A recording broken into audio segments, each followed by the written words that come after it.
Joseph Opoku-Gakpo is our parliamentary affairs correspondent, and he's joining me from Parliament. Hello, Joseph. What has the IGP been saying to the concerns raised by Honourable Sam George, especially about what happened in Ejura?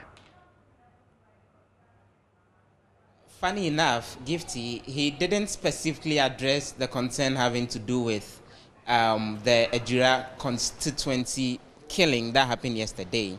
The question to him from the Ningo Prampram MP Samuel George was to seek clarity on whether there is a manual that actually guides how the police service goes about their various processes when it comes to managing crowd during various demonstrations. And Mr. George then made the point that on a number of occasions, the police have acted in ways that are very much out of place, and they've used lethal force to actually specifically respond to some of these protests at the very early stage. And so he sought that clarity from him. So it was in the course of the conversation that the Interior Minister defended how the police has usually reacted under some of those circumstances.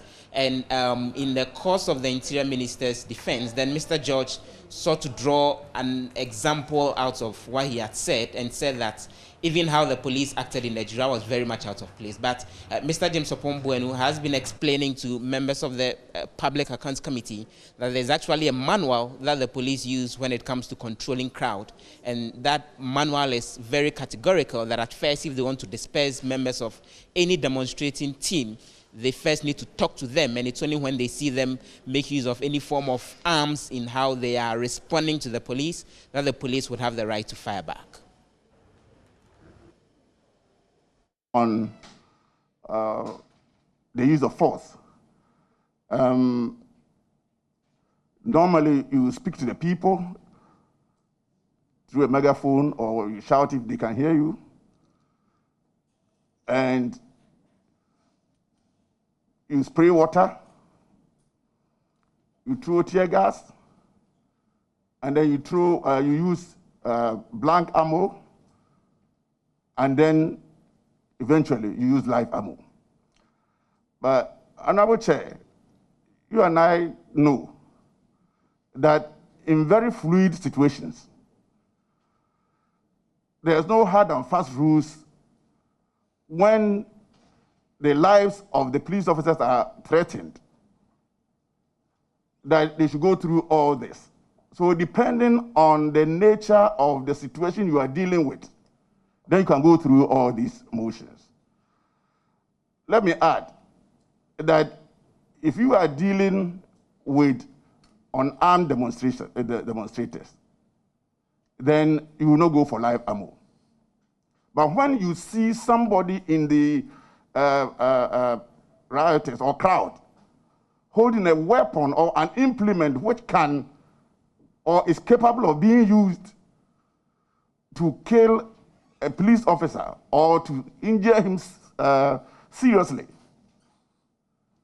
our laws permit us to use lethal force to eliminate that threat to the officers on duty at that point.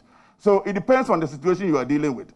If people are just like students who are demonstrating, they are just shouting and singing, you will not use live ammo. But when you have a situation that people have implements adapted for serious injuries to the officers or to kill the officers, definitely the laws or our regulation permit that you use live ammo. Thank you, IGP. Okay. I believe that when you are dealing with a situation where it is an unlawful demonstration,